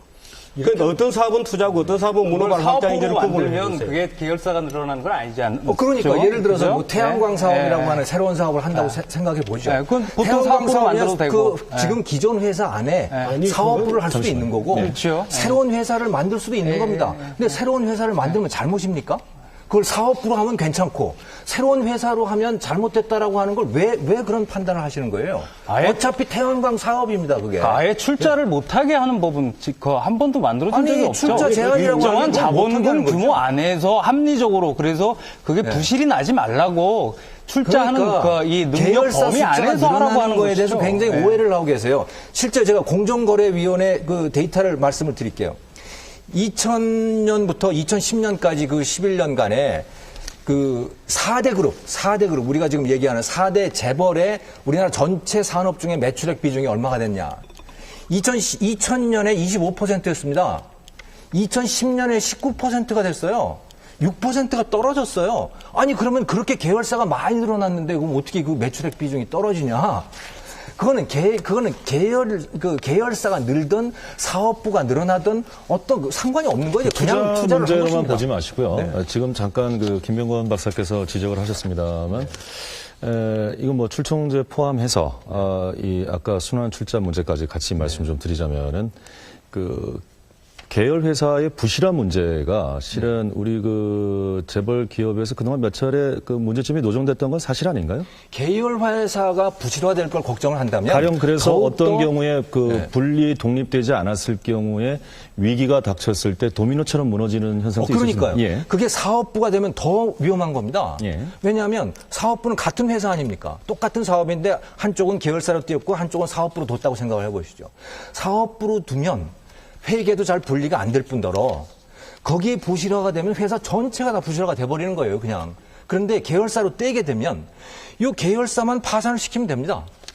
그러니까 뭐 그 새로운 사업이 부실화가 된다고 하더라도 부실이 전염될 위험이 훨씬 작아지는 거죠, 계열사로 하게 되면. 오히려 그게 부실이 적어진다라는 관점에서 역발상으로 말씀하고 계시죠. 전혀 아니고. 어떠신가요? 예. 출청제나 이런 게 2002년도에 다시 부활되고 예, 했던 김광근 변호사 말씀 좀 것들이 듣죠. 바로 이제 그러니까 재벌 개혁이 저는 뭐 2단계를 거쳤다고 생각해요. 예. 첫 번째 단계에서의 문제는 이제 재벌 개혁 문제가 재벌 자체가 부실화되는 게 문제였습니다. 그래서 그 당시의 논의 자체는 이제 재벌이 너무 문어발식으로 확장을 하다 보니까 자기 자본에 충실하지 못하게 이제 외부에 차입을 해가지고 문어발식으로 확장하다 보니까 많이 무너져서 그런 걸 방지하기 위한 것들이 이제 첫 번째 논의의 이제 지점이었다고 보고요. 지금 단계에서의 이제 논의는 이제 그런 측면보다는 그런 방식으로 재벌들이 문어발식으로 확장을 하다 보니까 그게 중소기업, 중소상인들이 영위하던 영역까지 가가지고 그런 중소기업, 중소상인들의 생존의 영역이 어려워지니까 이제 그런 부분들을 이제 규제하자는 좀 측면이 있어서 과거 시대보다는 좀 달라졌습니다만 예. 그런 이제 출자를 규제하자는 건 두 가지 측면이 있다고 보고요. 근데 이제 아까 말씀하실 때는 뭐 정부가 심사하면 모두 악으로 생각을 하는데 정부가 심사할 때 로봇 하지 마라. 이렇게 하겠습니까? 한다면 중소기업이라든가 중소상인 영역이 이미 중소상인들이 영위하고 있는 영역인데 여기는 가지 마라. 이렇게 예외적으로 제한적인 심사를 하는 것들이지 앞으로 미래 발전할 수 있는 사업인데 그걸 무슨 정부에 있는 공무원들이 앉아가지고 미래 발전 사업이 아니니까 이거 투자하지 마라 이런 식의 심사를 하는 건 아니죠. 미래 발전 사업인지 아닌지를 아무도 모릅니다. 사업이라는 게 그렇게 간단치 중소기업, 않고요. 중소상인들이 영위하고 있는 산업인지 아닌지는 다 알 수 있습니다. 그건 다 통계가 나와 있는 거고 이런데 진출하지 말라고 심사를 하는 거죠. 근데 말이죠. 삼성그룹 보고 빵집 하지 말라. 그걸 막기 위해서 출자 총액 제한을 한다? 그거는 난센스예요. 그러니까 출자 총액 제한을 두게 되면 정말로 삼성그룹이 못하게 되는 건 진짜 신사업들입니다. 예를 들어 태양광을 못하게 될지 아니면 조력 발전을 못하게 될지 아니면 뭐 새로운 우주 사업을 못하게 될지 뭘 못하게 될지는 모르겠지만 정말로 큰 사업들을 못하게 되죠. 빵집 돈 얼마 안 듭니다. 그거는 삼성그룹 같은 데 입장에서는. 예.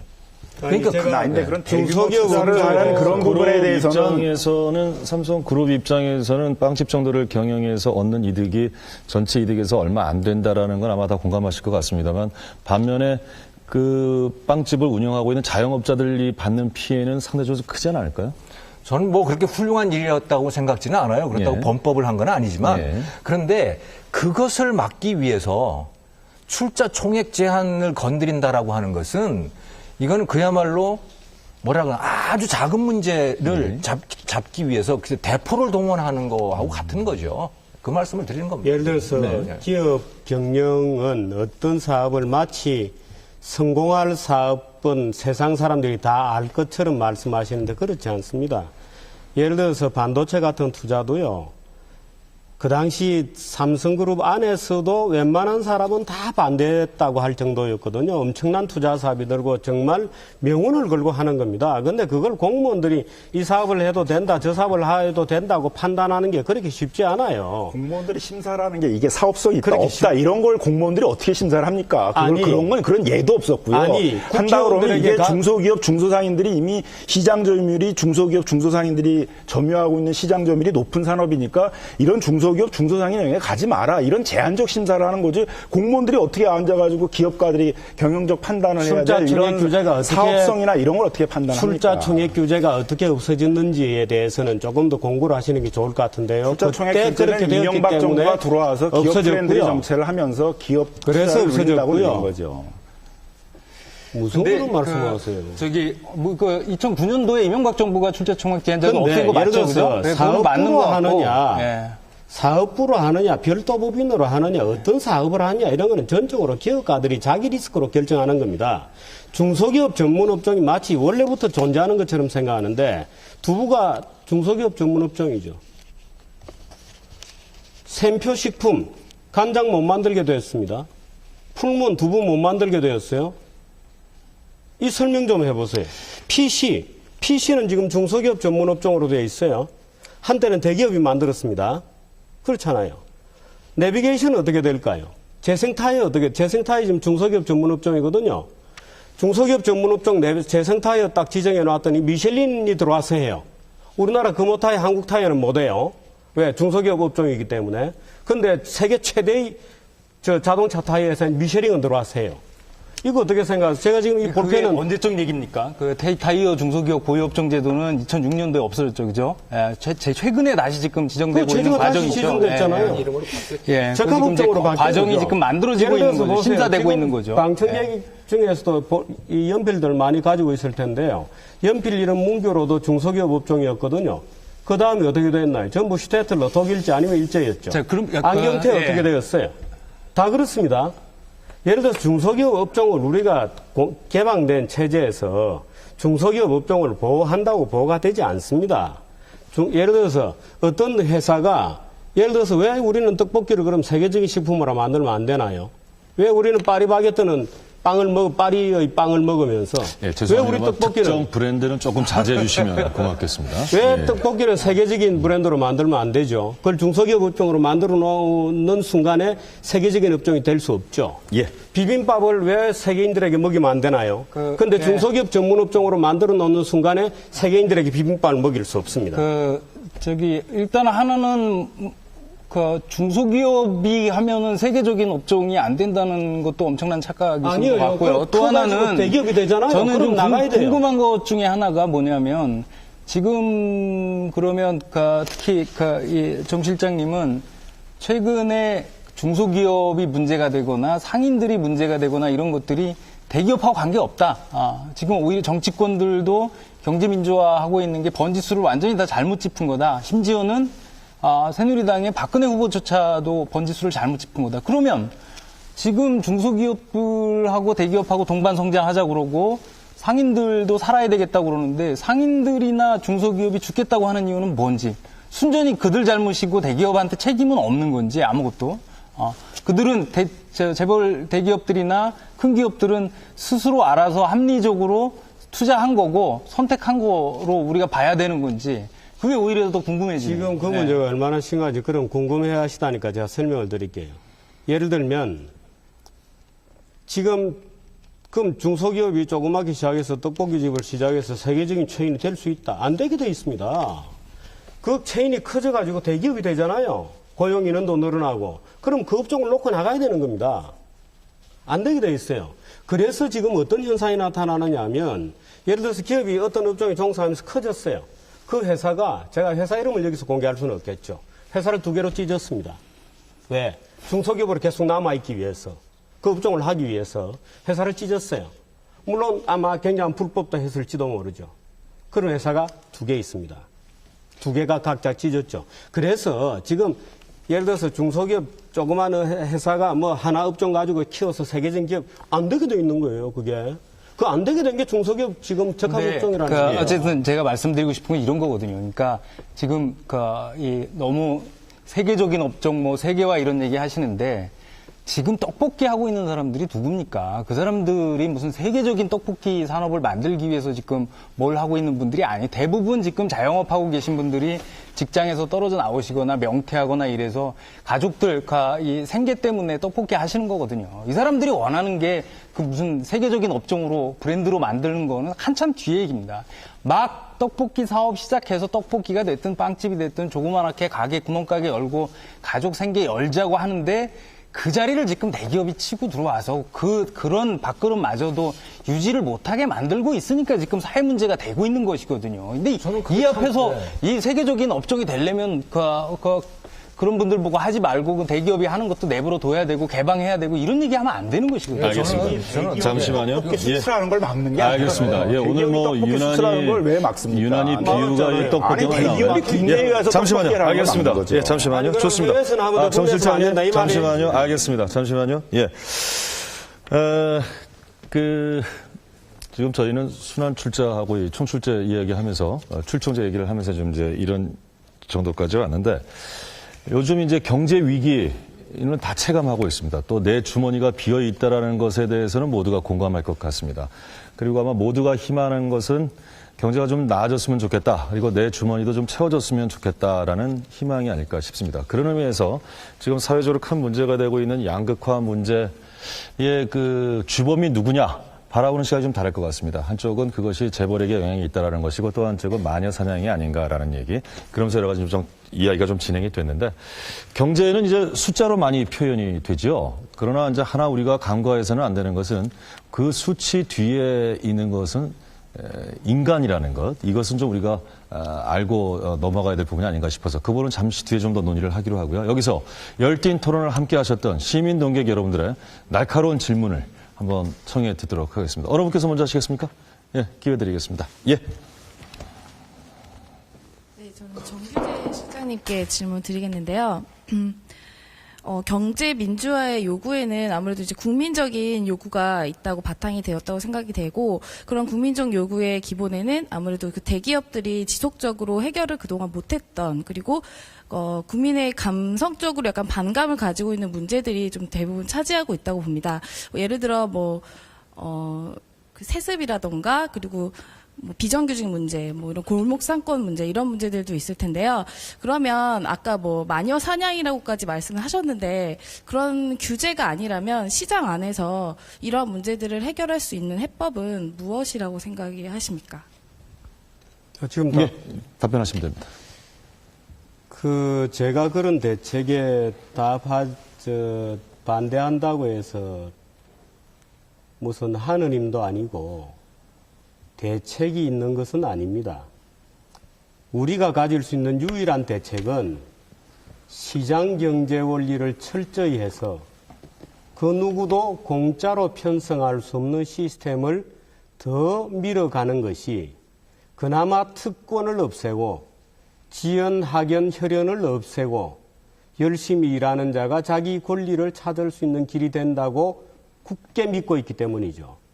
예를 들어서 어떤 것이든 무슨 영역을 만들어서 보호한다고 보호가 되지 않는 것이거든요. 왜? 언제든지 눈에 보이지 않는 다른 곳에서 문제가 나는 거고 예를 들어서 지금 우리가 직면한 구조적인 문제 중에 하나는 예를 들어서 중국의 부산 같은 거죠. 우리나라 중산층이 그래도 세계적으로 덜 지금 무너지고 있는 편인데 세계적으로 중산층들이 굉장히 무너지고 있죠. 그 중산층들이 다 무너져서 어디로 갔나? 다 중국에서 중산층들이 어마어마하게 생기고 있는 겁니다. 말하자면 세계 전체적으로 보면 훨씬 평평해지고 있는 거죠. 그런데 각국에서는 이제 여러 가지 문제가 터져 나오는 겁니다. 우리나라는 그나마 잘 막고 있는 편이죠. 그런데 이런 큰 변동에 우리가 예를 들어서 기존의 변동의 원인을 제대로 파악하고 더 열심히 노력하는 시스템이 아니고 보호를 하고 보조금을 받게 되고 예를 들어 중소기업 보조금 엄청나게 지금 늘어났거든요. 보조금에 의존하게 되고 이래가지고는 영원히 자생력을 못 갖는다는 겁니다.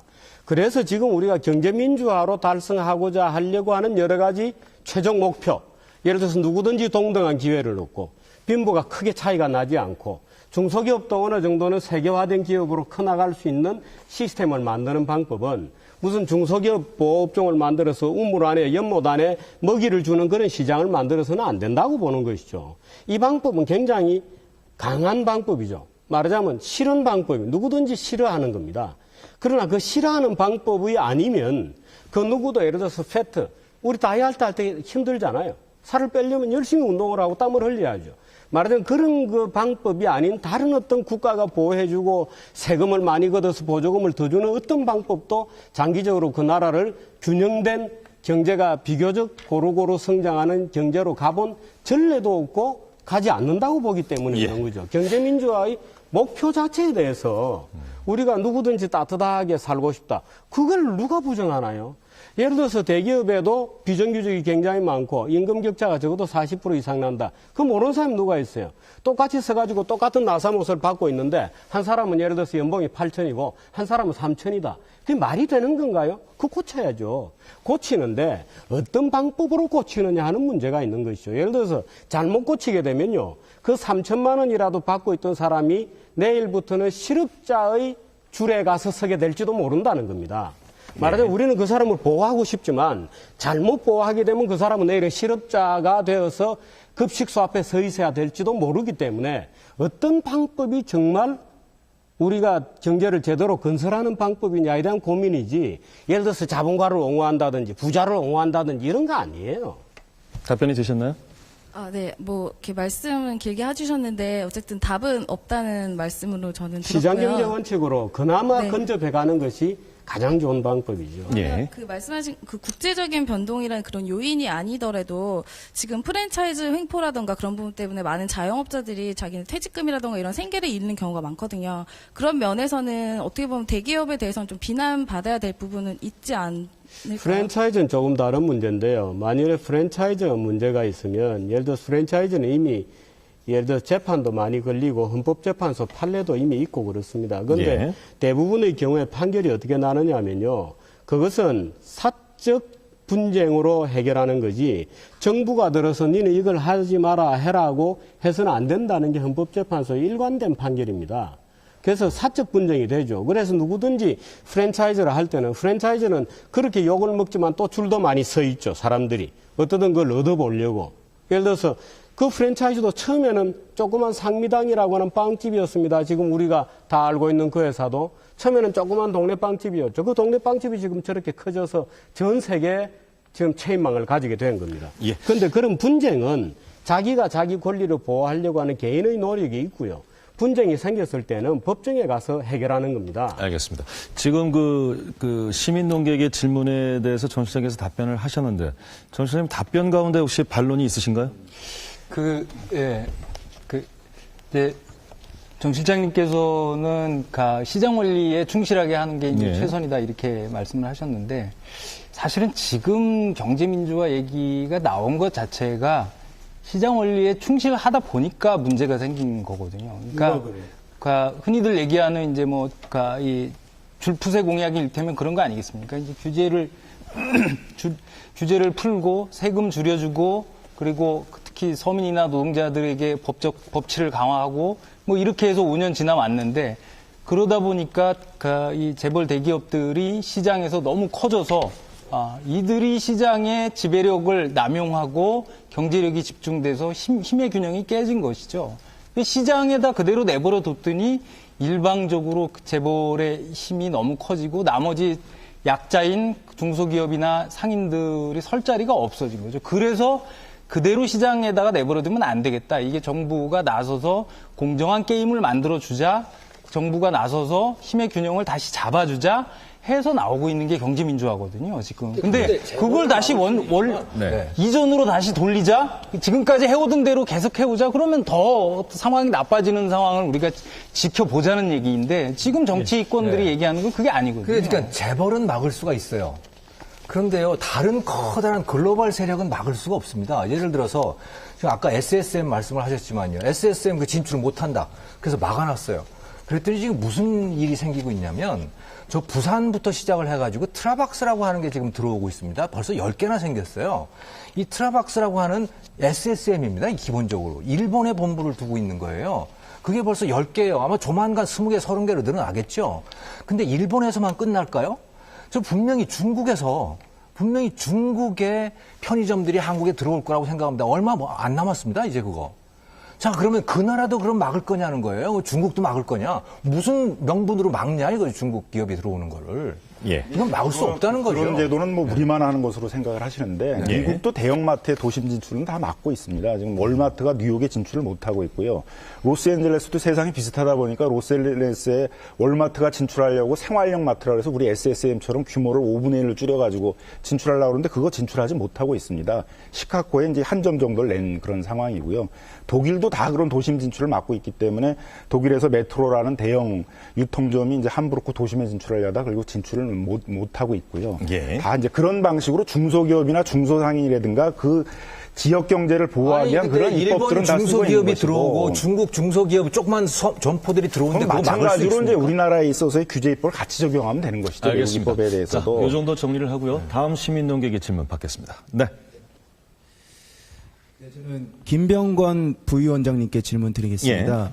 지금 세계적으로 글로벌 경제 위기다 해서 그리스부터 시작해서 뭐 로마도 무너지고 있고 세계적으로 위기 체제에 있죠. 그래서 그 미국도 자국 내 기업을 다시 들이기 위해서 규제 완화라든가 뭐 일본만 해도 그렇습니다. 뭐 법인세를 인하하고 있고. 근데 이러한 상황에서 우리나라만 이런 세계적 위기 속에서 약간 그 역행하고 있는 게 아닌가. 그런 세계적 위기를 도외시한 채 그렇게 지금 대기업에 대한 규제를 내놓는 게 아닌가라는 생각이 들고 사실 지금 대기업들마다도 그 신성장 동력을 발굴하기 위해서 지금 비상경영체제다 뭐다 해서 계속 바쁘게 움직이고 있는데 그 글로벌적인 시각에서 봤을 때 저희 나라 이게 역행하고 있다는 생각을 저는 갖고 있는데 거기에 대해서 어떻게 생각하고 있는지 궁금합니다. 오히려 대기업 규제에 가까운 경제 민주화가 우리나라의 성장 동력을 떨어뜨릴 것이다. 이런 지적이신가요? 그렇죠. 지금 시기상으로도 환경적으로도 그렇다. 네네네. 예, 답변 부탁드립니다. 최근에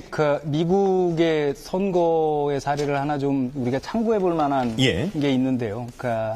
최근에 민주당 대통령 후보인 오바마 대통령이 롬니 후보에게, 공화당 롬니 후보에게, 롬니 후보가 세운 회사가, 베인 컴퍼니가 주로는 중국에 공장을 지어서 중국에 투자해서 중국 고용을 늘려준 회사다. 그런 회사에 롬니 후보가 투자한 거는 국내 일자리를 없애고 대신에 중국 사람 일자리를 늘렸기 때문에 좋지 않은 행위다. 저런 사람이 미국 대통령이 되면 안 된다. 이게 공격의 초점이었던 거죠. 그러면서 오바마 대통령이 자신을 변호하기 위해서 한 얘기는 뭐냐면 자신은 해외 일자리가 아니라 국내 일자리를 늘리겠다. 이런 게 공약이란 말이죠. 이 얘기를 다른 말로 바꾸면 최근에 말하자면 어떤 의미에서 글로벌 스탠드는 국내의 대기업이든 글로벌 기업이든 세계적인 기업이든 자기 자국 내에 얼마나 많은 일자리를 만들기 위해서 노력하고 해외로 나간 기업까지, 공장까지도 자국으로 유턴해서 회귀해서 국내 일자리 만드는데 얼마나 많은 기여를 하는가. 이게 대기업이 되기 위한 좋은 조건이다. 이런 쪽으로 유도를 하고 또 정책도 사실은 그쪽에 대해선 해외 공장 짓지 않고 국내로 들어오는 기업들에 대해서는 오히려 세제 혜택이나 이런 것들을 오히려 더 주는 쪽으로 가고 그렇지 않은 것들은 반대로 규제를 하는 쪽으로 가는 게 최근의 추세이지 무조건 기업들에 대한 규제를 더 풀고 그런 쪽으로 가는 게 최근의 추세가 아니다. 이런 것들이 최근에 미국 선거가 보여주고 있거든요. 사실은 우리나라 기업들도 뭐 여기 계신 분들 아시겠지만 예. 대표적으로 이 핸드폰 보면 우리나라가 최근에 핸드폰, 스마트폰에 뭐 삼성을 필두로 해서 세계적으로 굉장히 선방하지만 우리나라 상표를 가지고 세계적으로 수출되고 세계적으로 사용되고 있는 핸드폰 또는 스마트폰 10대 중에 8대는 우리나라에서 만드는 게 아니거든요. 최근 5년 동안 한국의 스마트폰 공장에서 일하고 있는 또는 핸드폰 공장에서 일하고 있는 노동자 수는 4만 명대로 계속 한 번도 늘어난 적이 없습니다. 스마트폰의 매출이 폭발적으로 늘어난 거는 다 우리나라 공장이 아니라 해외 공장의 노동자들이 늘어났거든요. 이런 부분들을 수정하고 국내 일자리를 만들도록 대기업들을 유도하고 이런 것들이 오히려 글로벌 스탠드에 좀 더 가까운 것이 아닌가 이렇게 생각합니다. 답변이 되셨습니까? 아주 좋은 말씀. 그렇게 하기 위해서 어떻게 했으면 좋겠습니다. 그러니까 재벌 개혁이라는 게 사실은 네. 국내 고용에 대해서 지금 뭐 미국도 마찬가지고 법인세라든가 뭐 미국 내에서는 또 기업들을 유치하기 위해서 자국 내로 다시 끌어들이기 위해서 중국에 있는 기업을 다시 자국 내로 유치하기 위해서 규제를 완화하고 있고 일본도 법인세를 낮추고 있습니다. 그리고 그러니까 요새는 지금 시대적 흐름은 경제 위기를 맞아서 규제를 푸는 쪽으로 가고 있는데 그렇죠. 네. 우리는 역으로 규제를 하고 있다. 이건 문제 아닌가라는 지적인데 답변이 좀 부족하다는 말씀이신가요? 예. 부족합니다. 예. 그런 현상만 있는 건 아니고요. 지금 네. 오바마 정부에서 공정과세법이라는 걸 지금 추진을 하고 있습니다. 예. 그러니까 전체적으로 재정 적자 이런 것들이 다 문제가 되니까 이 문제를 해결하기 위해서 이제 재벌이라든가 이 부자들 같은 경우는 실효세율이 떨어지거든요. 예를 들면 미국 같은 경우에 중산층들은 실효세율이 30%인데 이 대기업이라든가 부자들은 보니까 실효세율이 한 17%밖에 안 되더라는 거예요. 예. 한 절반밖에 안 되니까 그 실효세율을 높이자. 그래서 공정과세법을 추진하고 있습니다. 그래서 우리도 비슷하게 이제 조세 제한 특례법에 하게 되게 되면 여러 가지 특혜 감세들이 있기 때문에 그 특혜 감세들이 너무 이제 이 세율을 떨어뜨리는 걸 막기 위해서 최저한 세율이라는 게 있거든요. 그러니까 예를 들면 이제 그런 것들을 다 끌어올리려는 이제 그런 정책들을 쓰고 있는 것이고요. 그다음에 이제 세계적으로 수출하는 경우 굉장히 어려워지고 있습니다. 일본도 뭐 그렇게 수출 강국이라는 일본도 작년에 이제 뭐 적자를 본 그런 이제 상태에 있고요. 그러다 보니까 이제 내수 시장을 굉장히 키워야 되는데 내수 시장을 키우는 방식이 바로 경제 민주화인 겁니다. 예. 재벌이 너무 그 시장 규제를 완화하고 뭐 시장 방임 정책을 쓰다 보니까 재벌이 다 시장을 독식해버려가지고 중소상인도 생존권 위기에 몰려있고 중소기업도 몰려있고 근로자들도 뭐 400만이 근로 빈곤층으로 남아있고 이런 상태 속에서는 내수 시장이 튼튼하게 클 수가 없는 것이죠. 그래서 경제 민주화를 통해가지고 이러한 소득들을 골고루 분배를 시키고 내수 시장을 키우는 것만이 수출 환경이 어렵게 됐더라도 내수 시장의 뒷받침을 통해가지고 장기적으로 지속적인 경제 발전할 수 있는 것이기 때문에 그래서 여야를 막론하고 정치권에서도 이 얘기를 하는 게 단지 파퓰리즘 때문이 아니라 우리 경제가 지속적으로 발전하려면 더 이상 이렇게 수출 대기업만을 막 밀어주는 특혜적으로 밀어주는 이런 방식만으로는 예. 지속적인 성장이 어렵다는 반성적인 고려 때문에 그런 어떤 것입니다. 시대적 흐름에 역행하는 것이 아니라 이런 경제 민주화 조치가 근본적으로는 우리 기업의 내공을 좀 키울 수 있다. 그리고 그것이 우리 경제에 필요하다는 말씀이시죠? 반론 있으신가요? 예, 김병건 보건장님께서 좋은 말씀을 하셨어요. 그러니까 가급적이면 지금 웬만한 기업들은 좀 그 글로벌 기업들은 다 국내냐 해외냐를 별로 가리지 않고 투자를 하지요. 근데 가급적이면 대한민국 기업은 대한민국 안에다가 투자를 해줬으면 좋겠죠. 그걸 뭐 근데 억지로 갖다 끌어앉혀놓을 방법은 없습니다. 뭐 어떻게 그걸 억지로 대한민국 안에다만 투자하라 그러겠습니까? 그런데 가급적이면 투자를 하게 좋은 환경을 만들어 주자라고 하는 거죠. 그래야 일자리도 생기고 내수도 좋아지고 이제 그러니까요. 근데 지금 하고 있는 재벌 개혁이니 경제 민주화니 이런 조치들이 이런 움직임들이 과연 기업들이 국내에다가 투자하고 싶도록 만드는 것이냐? 오히려 반대 아니겠어요? 아니, 근데 거꾸로 실제로는 그렇지 않고요. 이명박 정부에서 뭐, 대기업 네. 프렌들리 정책이라고 그래가지고 그걸 수출 대기업을 밀어주기 위해서 고환율 정책, 뭐 감세 정책, 온갖 특혜들을 밀어줬지만 그렇게 하더라도 고용이 늘지 않는다는 겁니다. 지원을 해줘봐야 어차피 대기업들의 입장에서는 우리 국내에 투자하는 것보다는 해외에 투자하거나 수출을 위주로 생각한다면 그런 부분이 있기 때문에 그렇게 재벌 대기업들에게 특혜적인 많은 정책을 쓰는 것보다는 그런 혜택들이 중소기업, 중소상인 근로자들의 골고루게 돌아가도록 하는 그런 경제 민주화 정책을 쓰는 것들이 오히려 내수 시장을 키워가지고 일자리를 더 창출하고 이런 방식이지 기존과 같이 그렇게 재벌 대기업들을 적극적으로 특혜적으로 지원해주는 것으로 되지는 않는다는 좋은 것이죠. 말들인데요. 아주 좋은 말입니다. 그런데 좋은 말인데 말은 좋대 그게 실제로 그래 잘 안 될 것이 너무나 명확하기 때문에 이제 그래서 문제고 만일에 그런 조치를 다 했는데도 불구하고 그런 또 기대했던 결과가 안 나오면 그때는 또 다른 이유를 들면서 계획이 덜 철저하지 못했기 때문에 불철저했기 때문에 그렇다고 또 밀어붙이게 되죠. 그 원래 논리라는 게 그렇게 가는 겁니다. 그래서 출총전이 중소기업 적합업종 막 떠들어서 만들었다가 해보니까 안 되니까 또 막 없앴다가 또 지금 또 막 다시 만든다고 이제 그렇게 하고 있는 것인데요. 예를 들면 우리가 보호하고 육성할 것이 있는데 보호하고 좀 육성할 짧게 정리 것은 부탁드리겠습니다. 장기적으로 그것이 우리 경제의 진보에 해당되는 업종이거나 양태라야 되는 겁니다. 예를 들어서 대학생들에게 여론조사를 실제로 한 그런 사례들이 많이 있는데요. 재래시장을 도와줘야 재래시장이 잘 살아났으면 좋겠다. 99.9% 찬성이에요. 저도 찬성이에요. 재래시장이 지난 1년 동안 몇 번 갔습니까? 빵번입니다. 왜? 그 산업 자체가 지금 선택되고 있지 않은 겁니다. 재래시장을 살리자는 돈이 얼마나 들어갔으며 그동안에 재래시장을 살리자는 정책 용역 나간 것만 해도 몇 억씩 나가고 엄청난 돈을 들였는데요. 예. 재래시장을 살리자고 투표하는 사람들이 자기는 재래시장 안 갑니다. 누가 가요? 왜? 안 가도록 돼 있거든요. 예를 들어서 동네 빵집 새벽 2시에 일어나야 되거든요. 그래서 무슨 특정 프랜차이즈 때문에 망한 게 아니고 새벽 2시에 일어나서 이제 그 과중한 노동을 감당할 수가 없는 거죠. 알겠습니다. 그래서 프랜차이즈를 하면 그나마 3시간은 더 잘 수 있는 겁니다. 이 정도 정리를 좀 하고요. 저희가 그래서 주어진 내용을 좀 시간이 보셔야죠. 주어진 시간이 얼마 없기 때문에 이제 좀 정리를 해야 될 것 같습니다. 입장 차이는 있겠습니다만 경제 민주화 정책에 대한 입장 차이는 있겠습니다만 어느 쪽이든 정도의 차이일 뿐이고 이른바 재벌로 표현되는 대기업들의 문제점이 전혀 없다라는 입장은 아닐 것 같습니다. 이제 해법의 차이가 있을 거라고 보고요. 그래서 마지막으로 약 한 30초씩 드릴 수 있을 것 같은데요. 바람직한 그렇다면 우리 대기업의 개혁 방안을 짧게 한마디씩만 바람을 섞어서 이야기해 주셔도 좋겠습니다. 이번에는 김남근 변호사께 먼저 드리겠습니다. 민주주의라는 건 경제 민주주의도 마찬가지고 예. 견제와 균형이 이제 가장 기본적인 원리입니다.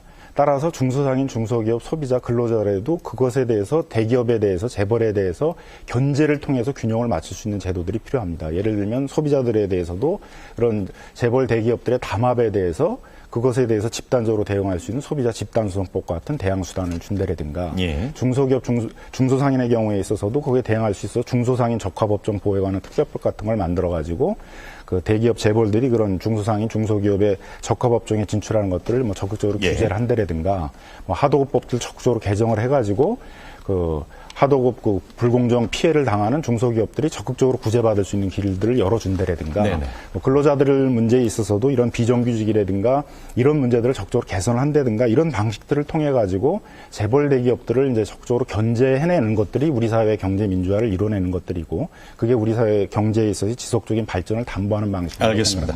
네, 정규재 실장님께도 30초 좀 부탁드리겠습니다. 지금 경제 민주화는 경제를 정치화하는 것이다 이렇게 규정할 수 있습니다. 예. 그래서 재벌이 1% 가지고 의결권을 행사한다는 비판이 사실은 민주당이나 정치권의 대표적인 주장인데 만일에 그렇게 해서 재벌의 의결권을 사회가 관여하기 시작하면 바로 재벌의 경영도 이제는 정치적 디시전 프로세스에 따라서 결정이 됩니다. 무조건 그건 뭐 경제로 볼 때는 죽음이다라고 볼 수 있고 우리가 지금 우리 사회에 있는 허다한 문제들이 있습니다. 언제나 문제가 있죠. 예를 들어서 뭐 어느 나라에 가나 많은 문제가 있고 인생은 원래 고단한 것일 수도 있죠. 근데 그 모든 문제를 예를 들어서 우리 내수시장의 문제 이런 거를 재벌 탓인 것처럼 몰아붙여서는 어떤 해답도 나오지 않는다. 예를 들어서 알겠습니다. 아까 제가 재래시장에 대해서 얘기한 것처럼 말하자면 뭔가 우리가 살리고 지원하고 할 때는 그 방법이 있는 거죠. 무조건 그것을 지킨다고 해서 우리가 명분하고 실제하고는 다른 거죠. 알겠습니다. 개개인의 선택이 다 시간이 없어서요. 다르기 때문에. 김정은 교수님하고 김병건 박사님은 30초씩을 좀 지켜주시면 고맙겠습니다. 정은 교수님께 먼저 드리죠. 법을 엄격히 세웠으면 좋겠고 네. 재벌 총수들을 대상으로 해서도 법을 엄격히 세워야 한다. 예. 그렇게 생각합니다. 그래서 특히 대통령이 특별 사면을 해준다든가 이런 일은 앞으로는 없었으면 좋겠다. 누가 대통령이 됐든. 예. 그런데 또 동시에 재벌들이든 누구든 간에 기업이 정상적으로 투자를 하는데 그걸 계열사를 만들어 투자를 하든 아니면 사업부를 만들어가지고 투자를 하든 그 투자하는 행위, 경제활동하는 행위를 범죄로 만들어서는 곤란하다. 알겠습니다. 그렇게 말씀드립니다. 김병건 박사님. 이 정치에서도 권력이 집중되면 이제 독재가 나타나는 것처럼 이 경제에도 권력이 집중되면서 이 독과점이 나타나고 이 독식이 나타나고 그런 것 같습니다. 사실은 지금이 그런 때가 아닌가. 지금 다들 재벌 이 경제력 집중이 외환위기 이전 수준으로 돌아왔다고 그러고 그런 것들 때문에 지금 상인들이나 중소기업이 어렵게 된 거 아니냐라고 보고 있는 것이고요. 그런 면에서 과도하면 견제를 해야 되고 과도하면 일정하게 이 제어를 할 수 있는 힘이 바로 그게 민주주의가 아닐까라고 생각을 합니다. 예.